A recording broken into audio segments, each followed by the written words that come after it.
Livro de Josué, capítulo 24, e eu quero ler convosco o versículo 15.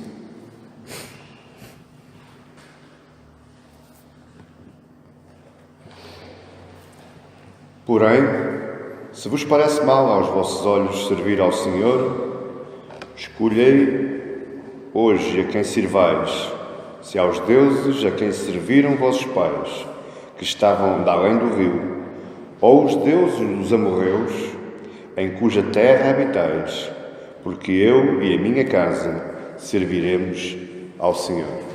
Pai Santo, graças te dou, Senhor, pela tua palavra que está aberta nas nossas mãos. Graças te dou, Senhor, pela tua palavra que vai ser plantada nos nossos corações. Fala connosco esta noite, Senhor. Nós precisamos de ouvir a tua voz, precisamos do teu ensinamento, precisamos de que derrames o teu conhecimento e a tua sabedoria. Senhor, faz de mim um canal de bênção, faz de mim, Senhor, um transportador da tua palavra, para que estes meus irmãos saiam daqui não da mesma forma como entraram, mas saiam daqui salvos, libertos, curados, abençoados, cheios do teu poder, cheios da tua autoridade, Senhor, cheios do teu Espírito, cheios da tua palavra. Que o meditar do meu coração e o abrir da minha boca, Senhor, sejam agradáveis na tua presença, para a tua honra e para a tua glória. E todo o povo de Deus diz comigo amém e glória a Deus. Eu hoje trago uma mensagem, eu iniciei com este versículo, mas deixe estar aberto, que a gente já ainda vai falar um pouco nesse livro de Josué. Mas a mensagem que eu vos trago hoje é uma mensagem que há muito tempo eu tenho no meu coração para falar à igreja. E eu hoje vou falar de pais e de filhos, eu hoje vou falar de famílias. Muitos de nós, assistindo às redes sociais, assistindo aos noticiários, nós muitas vezes ficamos pasmados da forma como anda o mundo, a forma como o mundo está correndo, as coisas que estão acontecendo no mundo. E muitas vezes perguntamos de quem é a culpa. Quem é o culpado disto? Quem é o culpado da degradação do povo? Muitas vezes as nossas casas, nós culpamos os nossos filhos pelos atos que eles tomam, mas nunca nos lembramos que possivelmente a culpa começa em nós. Deixe-me só que eu comece por contar uma pequena história.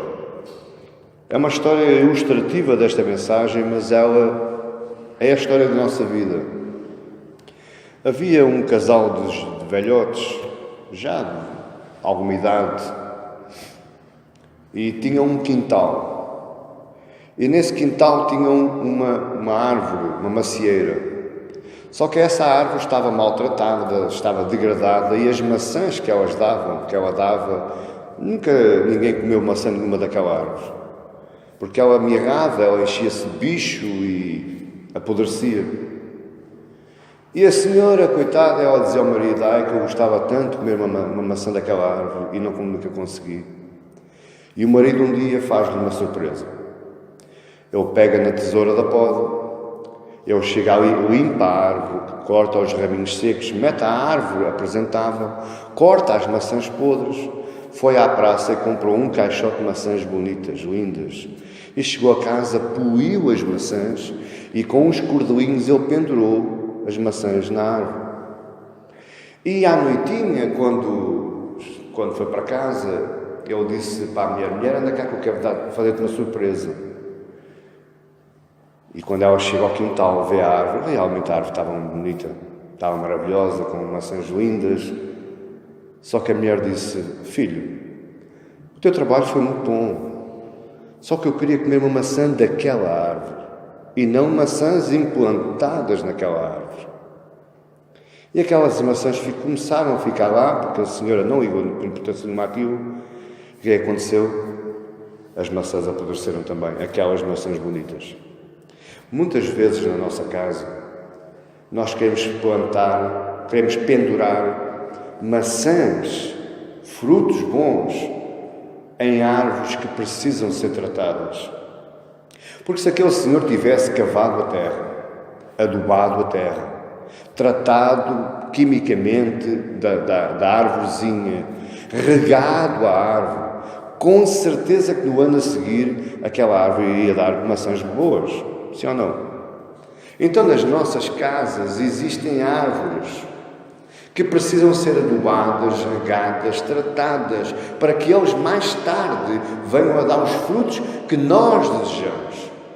Muitas vezes nós imputamos aos nossos filhos frutos artificiais. E é isto que eu quero falar convosco hoje. E o tema da minha mensagem é: Pai, fala a teu filho. Vá comigo outra vez para Josué e deixe-me que eu explique aqui algo. A mensagem que eu vou falar convosco, ela vai ser baseada no livro de Deuteronômio, capítulo 6. Mas antes de ir a esse livro, eu preciso falar algo convosco. Neste capítulo 24, Josué já é velho. E o povo de Israel, também alguns homens e mulheres, já são de certa idade. E eles estão já na terra que o Senhor lhes deu, na terra de Canaã. Israel já estava ocupando a terra prometida. Mas Josué reúne o povo, e começa lá no princípio do capítulo 24, Josué reúne o povo e traz à memória do povo quem é Deus, o que é que Deus fez por eles, e começa dizendo que Deus, aí no verso 2, assim diz o Senhor Deus de Israel, e depois no verso 3, eu tomei a Abraão, vosso pai, além do rio, e tomei a Jacó e a Isaque, e depois Jacó com os seus filhos desceram ao Egito, e eles ficaram lá 400 anos em escravidão. E depois no verso 5 ele vai dizer que enviou Moisés a Arão e feriu o Egito. O Josué está trazendo à memória do povo todas as maravilhas que Deus fez pelo povo até aquele dia. Desde Abraão, ao qual deu a promessa da descendência de Abraão, da tua descendência farei-te uma grande nação, nascerá uma grande nação. Ele dá o percurso todo até chegar à terra prometida. Ele fala aqui no verso 11 dos muros de Jericó, como Deus foi maravilhoso. Mais atrás ele diz como é que ele abriu o mar vermelho e para os judeus passarem, e o povo do faraó, o povo egípcio, ficou lá, morreu. No verso 13 ele diz, interessantíssimo, uma coisa que é: eu vos dei a terra em que não trabalhastes, e cidades que não edificastes, e tu habitaste nelas, e comeste das vinhas e dos olivais que não plantastes. Josué quer trazer à memória do povo tudo aquilo de bom que Deus fez por eles. E depois no verso 15 ele vai terminar o seu discurso dizendo: se isto tudo vos parece mal, então não sirvam a este Deus, sirvam antes ao Deus dos amorreus. Mas hoje vocês têm que escolher: ou querem escolher servir a Deus, que fez todas estas coisas, que preparou todas estas coisas, estes bens, ou vão escolher servir o Deus dos amorreus, a terra à qual lutaste, conquistaste e habitas. Mas vocês podem fazer aquilo que vocês quiserem. Porém, eu e a minha casa, eu vou servir ao Deus de Israel. Eu vou servir ao Criador de todas as coisas. Eu vou servir ao Deus, ao Yahvé. E depois no verso 20 ele termina dizendo: se deixares o Senhor e servirdes a deuses estranhos, então se tornará e vos fará mal e vos consumirá depois de fazer bem. O que é que Josué diz? Escutem, vocês têm que escolher. Ou escolhem a Deus ou escolhem ao Deus dos amorreus. Porém, se escolherem o Deus dos amorreus, o castigo virá sobre vós. Alguma coisa de mal vos vai acontecer. Porquê é que eu estou falando nisto? Porque eu quero vos levar agora a Juízes 2, umas páginas um pouco à frente.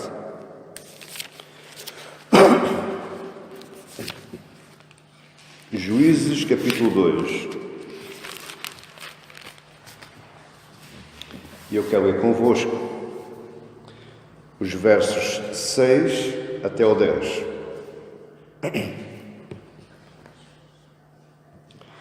E havendo Josué despedido o povo, é umas páginas só mais à frente, é logo a seguir. E havendo Josué despedido o povo, foram-se os filhos de Israel, cada um à sua herdade, para possuírem a terra. E serviu o povo ao Senhor todos os dias de Josué e todos os dias dos anciãos que prolongaram os seus dias depois de Josué. E viram toda aquela grande obra do Senhor, a qual ele fizera a Israel. Verso 8. Faleceu, porém, Josué, filho de Num, servo do Senhor, da idade de 110 anos. E sepultaram-no no termo da sua herdade, em Timnat-Heres, no monte de Efraim, para o norte do monte Gaás. E foi também congregada, presta atenção que o que você está lendo, e foi também congregada toda aquela geração a seus pais. Isto quer dizer que aquela geração, da geração de Josué, morreu também.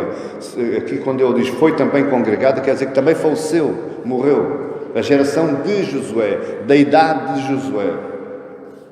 E outra geração, após eles, se levantou, que não conhecia ao Senhor, tampouco a obra que fizeram, que Deus fez, a obra que fizera a Israel. Olhe para mim, vamos recapitular.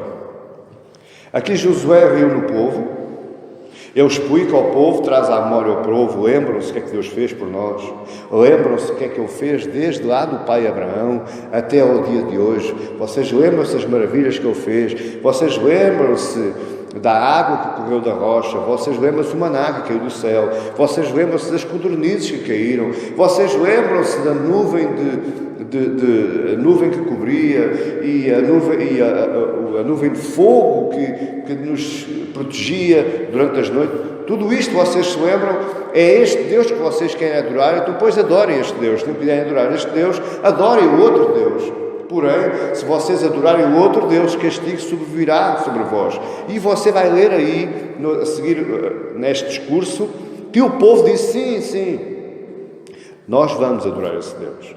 Na verdade, a gente passa para Juízes e diz aí que o povo seguiu, no verso 7, e serviu o povo ao Senhor todos o resto dos dias de Josué. O povo cumpriu o acordo que fez com Josué, e todos os dias de Josué, enquanto Josué foi vivo, o povo serviu ao Senhor. Mas nada dura para sempre. Josué morreu. Os velhos que acompanharam Josué morreram, mas eles deixaram o quê? Filhos, uma outra geração. Diz a Bíblia que aqueles filhos daquela outra geração não serviam ao Senhor, não conheciam ao Senhor e nem sequer sabiam os milagres que Deus tinha feito. Porventura, o verso 10 do capítulo 2 de Juízes é o versículo mais triste da Bíblia. E isto nos vai revelar uma mensagem que eu gostava que prestasse toda a atenção e que gravasse no seu coração.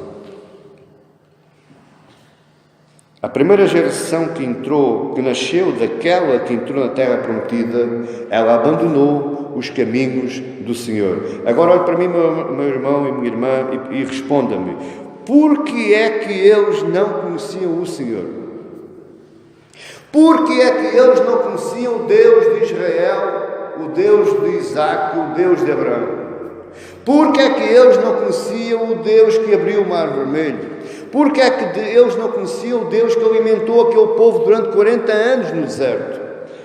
Por que é que eles não conheciam o Deus que os fez atravessar o Mar Vermelho, que os fez atravessar o Rio Jordão, que derrubou as muralhas de Jericó, que lhes deu as terras sem que eles lutassem, sem que eles se cansassem? Por que é que essa geração não conhecia a esse Deus? Como é que eles não conheciam os milagres de Deus? Quem falhou aqui? Onde é que está a falha desta geração? Deixe que eu lhe responda. São os pais. Foram aqueles velhos da idade de Josué. Esses foram os culpados da segunda geração não conhecer o Senhor. Esses foram os culpados da segunda geração não abandonar a fé, abandonar a crença. E você vai ver que a partir daí o livro de Juízes é um descalabro. É uma desgraça autêntica. Até chegar outra vez a Samuel. Quem falhou? Foram os pais. O texto que nós vamos trabalhar, o Deuteronômio 6, ele foi dado antes da entrada na terra. O texto de Deuteronômio 6 foi dado imediatamente a seguir à repetição das tábuas da lei, à repetição da lei de Deus. Foi dada por Deus a Moisés e Moisés falou ao povo. Mas logo após deles entrarem na terra prometida, logo após os seus pais morrerem, eles esqueceram a lei, os mandamentos, os preceitos, as promessas. Eles esqueceram o Deus que os tinha livrado da terra da escravidão. Eles esqueceram-se do Deus que os tinha alimentado. Existe um pensamento no meio da nossa igreja. Existe um pensamento no meio dos evangélicos, que é o seguinte: é mais ou menos como o mundo. O mundo diz assim: quem tem que instruir e educar os filhos é a escola. Mentira. Mentira. Quem tem que instruir os filhos é a escola. Mas quem tem que os educar, perdão, é o contrário. Quem tem que instruir os filhos é os pais. Quem tem que os educar é a escola. Eu estava a falar bem. Quem tem que instruir é a escola e educar os pais. Existem parâmetros que os pais não podem abrir mão. E por isso é que muitas vezes nas nossas famílias, e mesmo as famílias cristãs, a leitura dos Juízes encaixa perfeitamente dentro das nossas casas. Porquê? Porque nós queremos empurrar os nossos filhos para a igreja. A igreja é que os educa, a igreja é que os instrui. Não. A igreja serve para equipar os pais para o ensinamento dos filhos e para equipar os filhos a serem honra para os pais. A igreja dá a estrutura, a igreja dá o material, mas quem tem que dar a mão de obra, quem tem que fazer o trabalho, é os pais em casa. Cabe aos pais desenvolverem os ensinamentos adquiridos na igreja.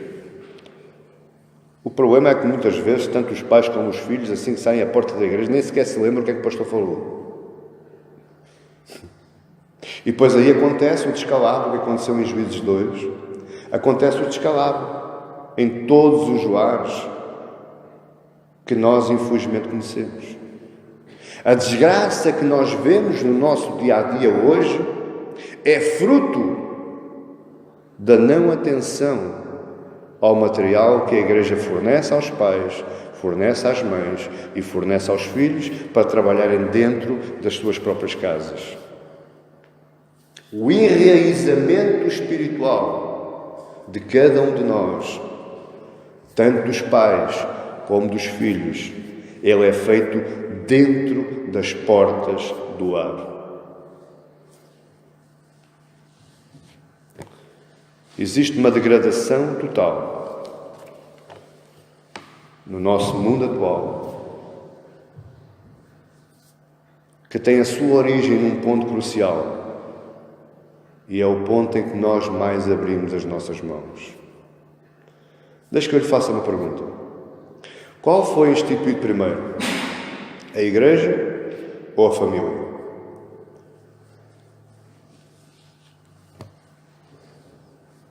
Vou repetir novamente. Qual foi a instituição que foi constituída primeiro? A igreja ou a família? Se você for ver em Gênesis 2, diz assim: ide e multiplicai-vos. Eis aqui Adão, a tua mulher, ide e multiplicai-vos. Você não encontra em Gênesis 2 Deus dizer assim: agora façam um templo e congregai. Não. Primeiro foi constituída a família e depois, mais tarde, é que foi constituída a igreja. Portanto, a família, o lar, a casa, está em primeiro lugar. Eu não estou a dizer para você descurar a igreja, eu já lá vou. Eu não estou a dizer para você descurar a igreja, mas você anda descurando o seu lar. Você anda menosprezando a sua casa. Você anda menosprezando a sua família. Você não tem atenção para a sua família.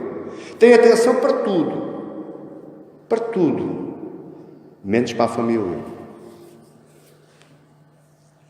O mundo atual está direcionado para outras visões que não as de Deus. Se você fizer uma rápida reflexão ao mundo em que você vive hoje, você vai ver que o entretenimento está em primeiro lugar. Eu tenho que relaxar, tenho o meu tablet, tenho as minhas mensagens, tenho os meus amigos que eu tenho que compartilhar com eles as fotografias, como é que foi o meu dia. Você tem as artes, é muito importante as artes, e é importante as artes, mas não é tão importante assim. Você tem a parte informática, onde você gasta a maior parte do seu tempo. Telefones, iPhones, iPads e outros ais por aí fora. E você vai investir o seu tempo em coisas secundárias. O trabalho, é importante o trabalho, mas não é o mais importante. Eu lembro-me de já ter aqui dito que Deus nos concedeu 24 horas por dia. Se você trabalhar 8, ainda lhe sobra 16. Se dessas 16 você descansar 8, ainda lhe sobram 8. O que é que você vai fazer com as outras 8? O que é que você tem feito com essas 8?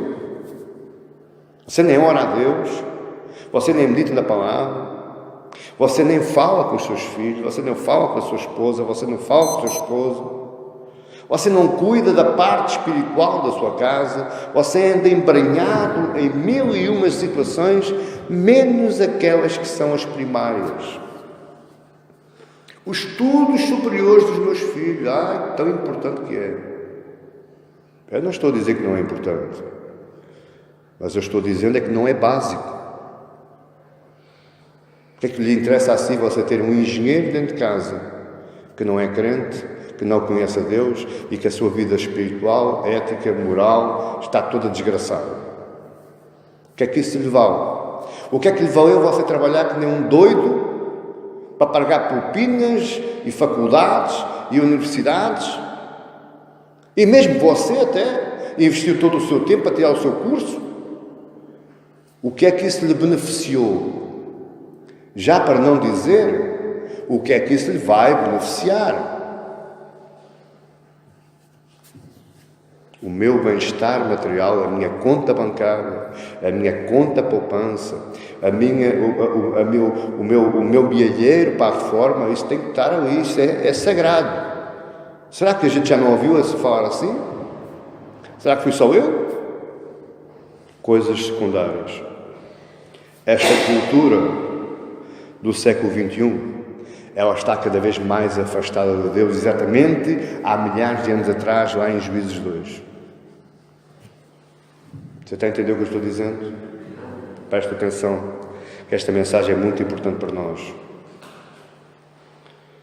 Hoje é tempo, e é o tempo exato, de começarmos a atentar para Deuteronômio, capítulo 6, que é essa passagem que eu quero que você abra agora. Deuteronômio, capítulo 6. E vamos entender o que é que Deuteronômio tem para a nossa vida.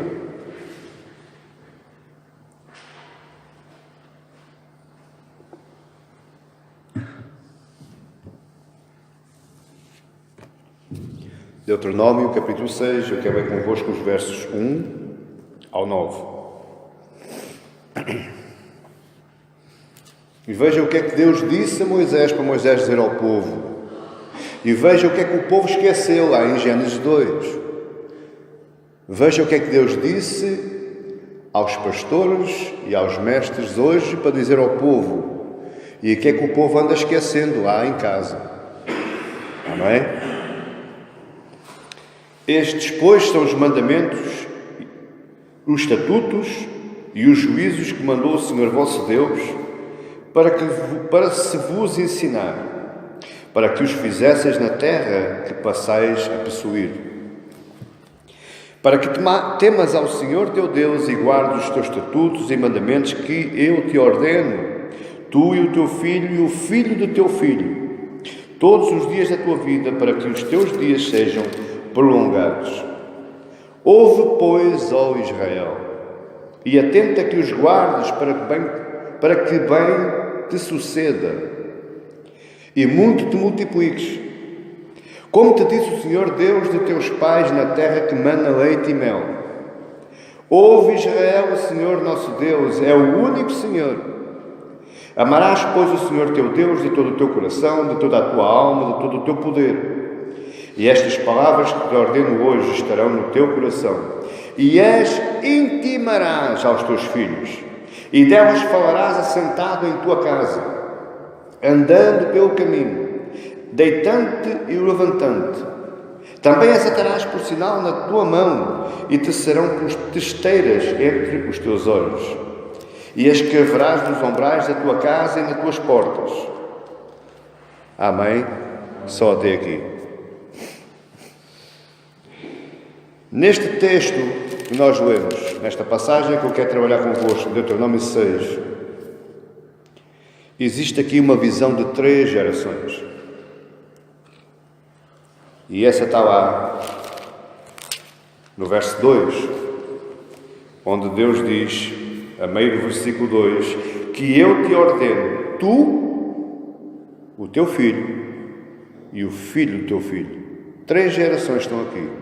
Deus dá ordens, Deus dá mandamentos para 3 gerações. Se você pensar rapidamente, você sabe que estas 3 gerações, se for sequencial ao mandamento de Deus, elas vão se passando umas para as outras. Porque é o tu, teu filho, o filho do teu filho. Daqui a pouco já é o filho que vai ensinar o próprio filho, que vai ensinar o filho do filho. Você está entendendo? 3 gerações estão aqui em visão. E eu digo-lhe uma coisa, meu amado irmão. O que eu gostava de ver o meu neto pregar. O que eu gostava de ver o meu neto pregar. Que era sinal que os mandamentos de Deus tinham passado de geração para geração. Era sinal que os Juízes 2 não se tinha cumprido na minha vida. Ensinar os filhos é mais prioritário do que o suprimento das suas necessidades básicas imediatas. Você entendeu o que eu disse? Primeiro o ensinamento dos filhos, primeiro a instrução dos filhos. Deixa o filhinho, está com um bocadinho de fome, mas primeiro ouve, primeiro estuda, primeiro aprende. As necessidades básicas imediatas não são tão básicas assim, porque nada vai aproveitar se eu não tiver uma boa instrução. Eu nunca tive instrução do meu pai, nem da minha mãe, porque eu não nasci no meio evangélico. Antes, pelo contrário. Catolicismo, bruxaria, feitiçaria havia na minha família. Agora, cristão não. Palavra de Deus também não. Isso foi uma coisa que Deus me permitiu, pela sua graça e pela misericórdia, quando eu tinha já 20 anos. Agora, quando eu comecei a conhecer a palavra de Deus, meu amado irmão, quando eu comecei a conhecer Deuteronômio 6, então eu disse assim, eu posso não ter nascido num lar evangélico, mas o lar que eu presido, o lar que eu ministro, ele vai ser evangélico, até o final. Atentar primeiro para as necessidades imediatas é desprezar a instrução a longo prazo. A necessidade pode ser imediata, mas a instrução é por toda a vida. É por toda a vida. O meu foco, o meu primeiro foco é colocar no coração da criança, tenha ela a idade que tiver, o amor de Deus, as grandezas de Deus, a verdade de Deus. Foi isso é que Josué fez.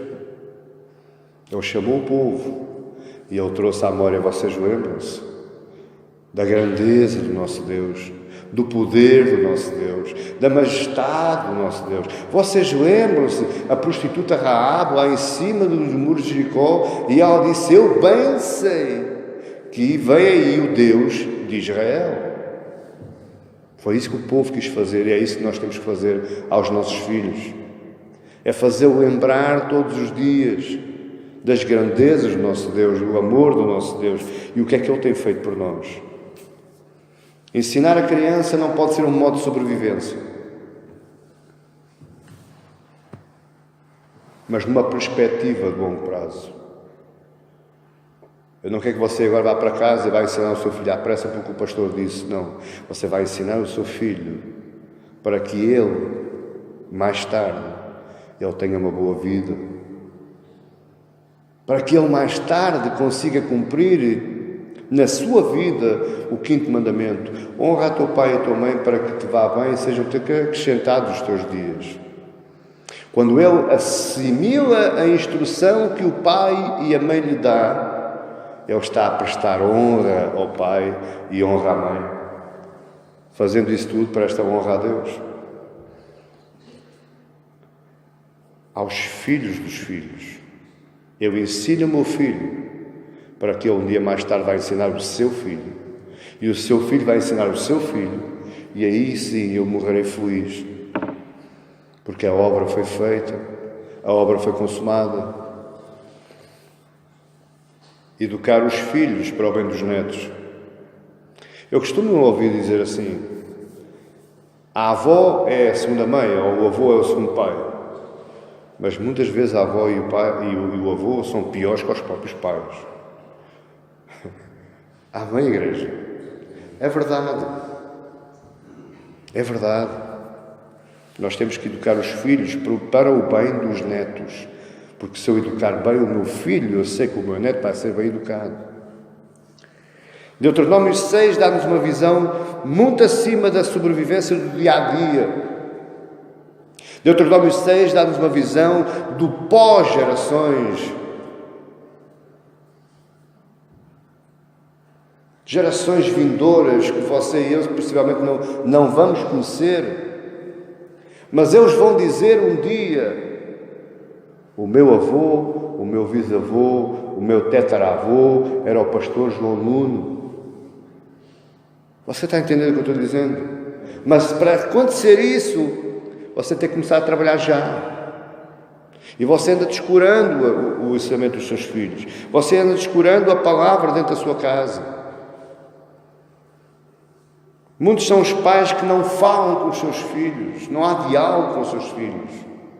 Muitos são os pais que têm a vergonha de falar com os seus filhos. Você sabe porque é que há tanta droga, tanta prostituição no mundo? Sabe quem é a culpa? É dos pais. Não coloquem culpas nos amigos, não coloquem culpas nos grupinhos das escolas, não coloquem culpas nos políticos, coloquem culpas onde ela está, e a culpa está nos pais. Porque descuraram o ensinamento, descuraram a instrução, descuraram o acompanhamento, não dialogaram com os filhos, não os ensinaram. Nosso mundo está podre, miserável, por causa da podridão e da miserabilidade dos pais.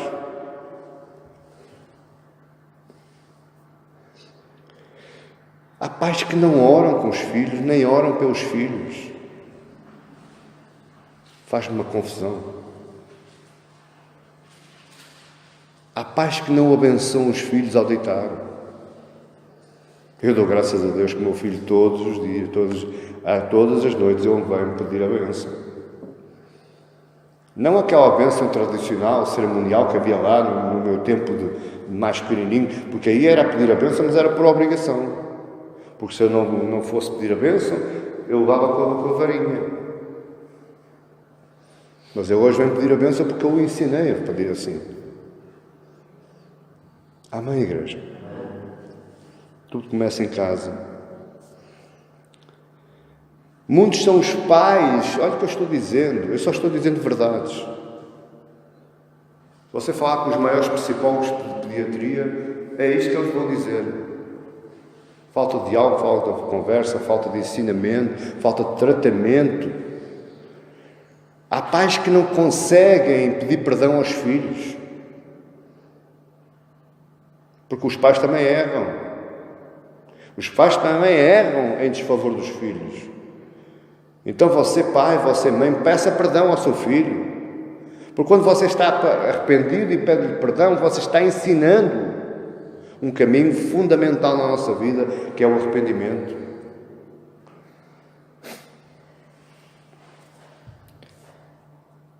Fala de Deus e das suas grandezas aos seus filhos.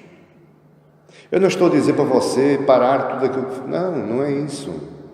Eu não estou a dizer para você massacrar o seu filho, ou ao seu esposo, ou a sua esposa, e estão ali, agora é só Deus. Não, isso é religiosidade. Mas você tem oportunidades no seu dia-a-dia, no meio de certas conversas, você pode introduzir a verdade de Deus, o amor de Deus, a grandeza de Deus. Quando você está sentado à sua mesa, de que é que você fala? Bem, se é para dizer a asneira, vale mais estar calado. Mas você devia falar de alguma coisa. E você devia dizer: filho, agradece a Deus, porque o pai conseguiu trazer, o pai conseguiu pôr na mesa, porque Deus o permitiu, porque Deus é bondoso, porque Deus é misericordioso, é pela sua graça. E o seu filho vai começando a entender que ao mastigar aquela comida, ele está mastigando o poder que vem de Deus. Amém, igreja? O texto vai mais longe do que nós imaginamos. Veja comigo o verso 9. 6:9. Escreverás nos umbrais da tua casa e nas tuas portas. Eu não estou a dizer para você agora começar lá nas portas e nos umbrais, começar a escrever versículos bíblicos. Mas o que o versículo quer dizer é que todo o mundo conhecerá a sua porta. Aquele é filho de Deus, aquele é seguidor de Deus, aquele é um homem piedoso, aquele é um homem misericordioso, aquele é um cristão. Porque ele conhece a sua porta. Porquê é que ele conhece a sua porta? Porque ele conhece os seus filhos. Porque ele vê o exemplo que emana da sua casa de dentro para fora. As coisas de Deus devem envolver tudo o que diz respeito à casa. Tudo o que está ligado à casa, tudo o que se passa dentro de casa, Deus tem que lá estar. Deus tem que lá estar. Na tristeza, na alegria, na doença, na saúde, na fartura, na necessidade, mas Deus tem que lá estar. Paulo diz: em tudo dai graças. É a partir de casa, meus amados irmãos. Não vale a pena você me aparecer aqui na igreja tipo santinho. Amém? A santidade parte de casa. Ela vem de lá para cá.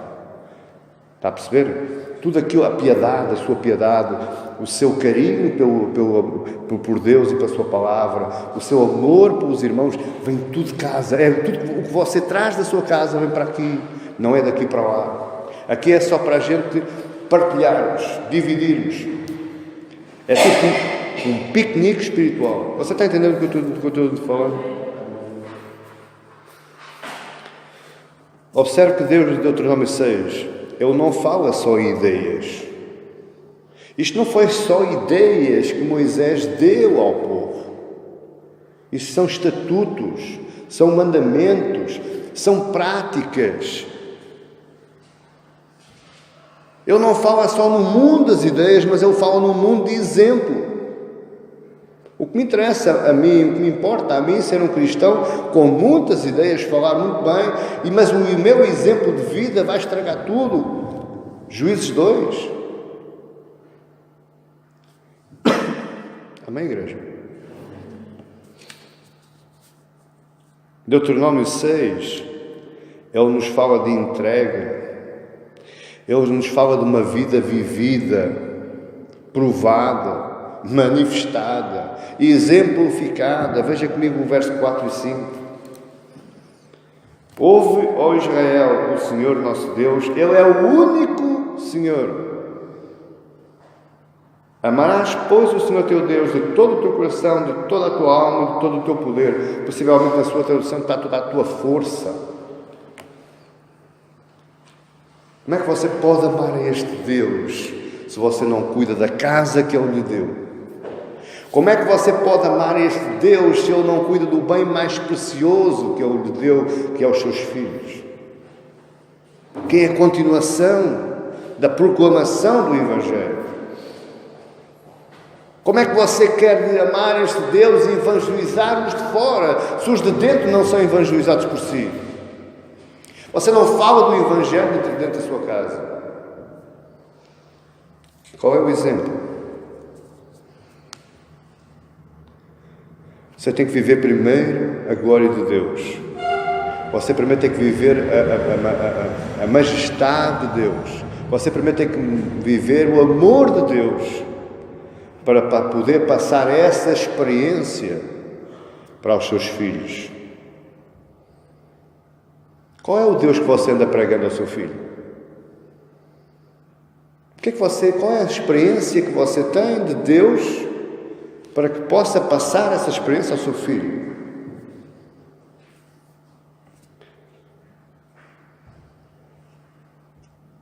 A palavra que você passar para o seu filho, ela nunca pode vir da boca. Ela tem que vir do coração. A Bíblia diz que é no nosso coração que está o maior tesouro. E daquilo que o coração está cheio, disso fala a boca. Se você tem o seu coração cheio de pensamentos de trabalho, e todas as coisas menos de Deus, o que é que a sua boca vai falar? O verso 6 nos diz: e estas palavras que hoje te ordeno estarão no teu coração. Então Deuteronômio 6 tem que estar no seu coração. É isto é que a sua boca vai falar, é o que o seu coração está cheio. É isto é o que a sua boca vai ensinar ao seu filho, é o que o coração está cheio. Não importa você falar muito, mas ser uma palavra oca. Não importa você ensinar muito. E vou-lhe mais além ainda. Não exija nada dos seus filhos que você não faça. Primeiro tem que fazer você. A primeira experiência a ser vivida é pelo pai e pela mãe. Quando você está a viver experiências com Deus, o seu filho está acordado. Ele está vendo. Não faça como o padre da minha aldeia. Faz o que eu te digo, mas não faças o que eu faço. Não vai ensinar nada ao seu filho e exigir nada ao seu filho que você não faça. Não vai exigir uma vida para o seu filho que você não vive. Você quer melhorar este mundo? Você quer melhorar a sua rua, o seu prédio? Comece a trabalhar. Comece a fazer aquilo que ainda não foi feito. Você ainda está a tempo. Ainda vai a tempo. Nunca é tarde. Eu comecei aos 20 anos. Nunca é tarde. Agora, não fazer nada, baixar os braços, desanimar, isso é investir num mundo miserável. Isso é ser participante da depravação total. A sua experiência com Deus, o seu amor com Deus, ele vai influenciar o seu filho. Como é que você pode dizer ao filho para ele ler a Bíblia se a sua está fechada? Como é que você pode dizer ao filho, filho, louva a Deus, se você não louva? Você não medita, você não ora, você não estuda, você anda ocupado com múltiplas coisas, mas exige ao seu filho. Sabe o que você está fazendo? Criando o espírito da revolta. E quando o espírito da revolta se encaixa no coração do seu filho, a partir daí aparece a droga, prostituição, pornografia, lesbianismo, Bom, tudo aquilo que você não queria para o seu filho, foi você que produziu, foi você que deu o material.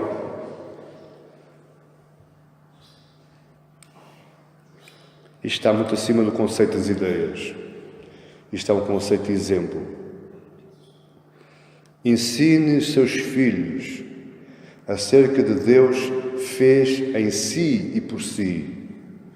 Fale daquilo que Deus trabalhou em si. Não tenha vergonha de dizer ao seu filho: eu era um homem e uma mulher miserável. Eu andei na droga, eu andei no álcool, mas Deus curou-me, Deus libertou-me, Deus salvou-me. Porque Ele é grande, é maravilhoso, é misericordioso, é santo, é justo, é bom. Você está criando base ao seu filho. Primeiro, para que ele ama Deus. E segundo, para que ele não vá cair onde você já caiu. Isto é demais importante, a igreja. O que eu adorava ver mais pastores falando deste assunto. Porque eu tinha ter a certeza que o poder de Deus, que é o Evangelho, ao ser falado, ao ser proclamado, o mundo ia melhorar. Não é a bolsa que melhora o mundo. Não é as multinacionais que melhoram o mundo. Não é o déficit a descer que melhora o mundo. Não é o desemprego a descer que melhora o mundo. O que melhora o mundo é você, em sua casa. Em sua casa. Com o seu filho. Com a sua filha. A falha de Israel, em Juízes 2, foi não ter falado aos filhos de Deuteronômio 6. Fácil, simples. Não culpe ninguém. Culpe-se a si. E procure você emendar-se. Procure você trabalhar em prol não do seu filho, mas do seu neto. Você está a entender isto?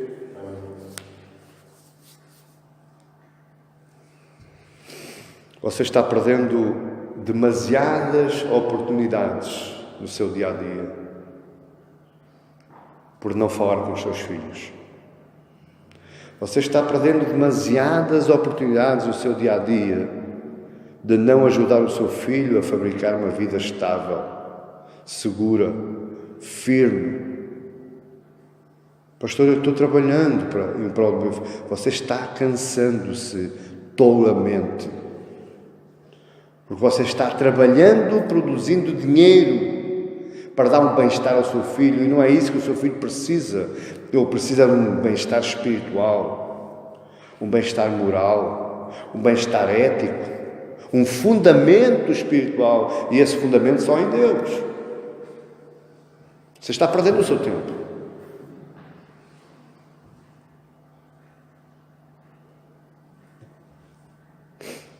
Não invente maçãs. Trate da árvore. Cave. Adube. Cuide. Limpe. E tenha a certeza, em nome do Senhor Jesus, que a seu tempo você vai ver os frutos do seu trabalho. Você vai começar a comer maçãs boas. Não invente maçãs, porque elas vão apodrecer. A minha oração hoje é para que você ore a Deus. E você diga: Senhor, eu sou fraco. Eu não consigo.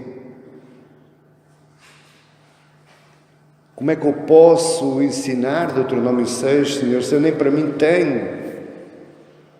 Porque eu estou fraco, eu estou falido espiritualmente. Eu estou falido moralmente. Como é que eu posso ensinar os meus filhos se eu não tenho nem para mim? Ora sim a Deus. Sabe o que Ele vai lhe dizer? Vinde a mim, todos estão cansados e oprimidos, e eu vos aliviarei. Deixe que eu termine este sermão com uma pergunta. Na verdade são duas. Você quer ver Deuteronômio 6 em sua casa? Você quer ver fruto espiritual de Deuteronômio 6 em sua casa? Na sua vida, na vida dos seus filhos, na vida dos seus netos? Você quer? Você quer ver os seus filhos felizes nos caminhos de Deus? Nos caminhos de Cristo? Você quer um dia descansar e dar paz à sua alma, sabendo que combateu o bom combate, guardou a fé, fez o trabalho completo? Você quer? Então fale aos seus filhos das grandezas de Deus. Fale aos seus filhos de quem é o seu Deus. Fale aos seus filhos do amor de Deus. O mesmo amor que você já sentiu, o mesmo amor que você já experimentou. Fale. E você vai ver frutos nascendo no seu quintal. Frutos nascendo dentro do seu lar. Amém? Fica de pé. Ó Pai, graças te dou. Ó Senhor, quão maravilhoso Tu és, Senhor. E muitas vezes nós negligenciamos essa bondade. Muitas vezes nós negligenciamos essa graça, essa misericórdia. Senhor, nesta hora, ó Deus, nós nos derramamos da Tua presença e manifestamos-te, Senhor, toda a nossa fraqueza. Sabendo, ó Pai, que tudo aquilo que acontece entre as nossas casas não é culpa das circunstâncias, não é culpa dos ventos, dos mundos, mas é somente culpa nossa, Senhor. Por isso, humildemente eu te peço, Senhor, eu sei que eu falo em nome de todos estes meus irmãos. Estes que estão aqui neste lugar e aqueles que estão lá em casa olhando para este vídeo, Senhor. Enche-nos com o Teu conhecimento. Enche-nos com a Tua sabedoria. Senhor, dá-nos as experiências necessárias para que nós possamos passar aos nossos filhos e para que eles possam proclamar o Teu Evangelho através de geração em geração. Eu te peço, ó Deus, acreditando que vai ser assim, que é assim, Senhor. Em nome do Teu Filho amado Jesus, para a Tua honra e para a Tua glória. Todo o povo diz comigo amém. Amém. E glória a Deus.